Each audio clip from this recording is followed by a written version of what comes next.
अस्सलाम वालेकुम रहमतुल्लाह। ये पूछा गया मोहम्मद नाम रख सकता हूँ अपने बच्चे का? सिर्फ मोहम्मद नाम रखना तो बेहतर है, रख सकते हैं, शरन जायज़ है, लेकिन आप बुलाएंगे कैसे बच्चे को? मोहम्मद इधर आ, तो ये लफ्ज़ मोहम्मद के साथ बच्चे को इस तरह पुकारना आपको जचेगा, अच्छा लगेगा?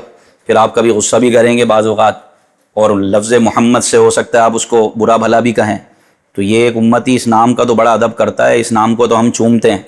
तो इसलिए हमारे उलमा ने फरमाया अदब ये है कि पुकारने के लिए कोई दूसरा नाम रखा जाए और असल नाम बच्चे का मोहम्मद रखें। असल नाम आप नियत कर लें, भाई बच्चे का असल नाम मोहम्मद है, कभी कभी उसको प्यार मोहब्बत से पुकार लिया। पुकारने के लिए जो है ना वो आप नाम कोई दूसरा सजेस्ट कर लें, खालिद है, वलीद है, उस्मान है, अबान है, अबियान है, अमजद है, अनस है, अरहम है, आशम है, ये सब सादिक, अमीन, जो भी आप नाम रखना चाहें पुकारने के लिए अलग रखें, और असल नाम बच्चे का रखें मोहम्मद। कि हदीस पाक में आता है कि जिसका नाम मेरे नाम पर होगा वो बच्चे अपने वालिदैन की शफाअत करेंगे। सुभान अल्लाह। तो मोहम्मद नाम रखना तो ठीक है, लेकिन फिर आप इसकी एहतियात भी करें और फिर आपने इसका इकराम भी करना है। नबी पाक सल्लल्लाहु अलैहि वसल्लम का नाम है तो इसका इकराम भी करना होगा। अल्लाह पाक हमें बाअदब बनाए, बाअदब लोगों की सोहबत नसीब फरमाए। अस्सलामु अलैकुम वरहमतुल्लाहि वबरकातुहू।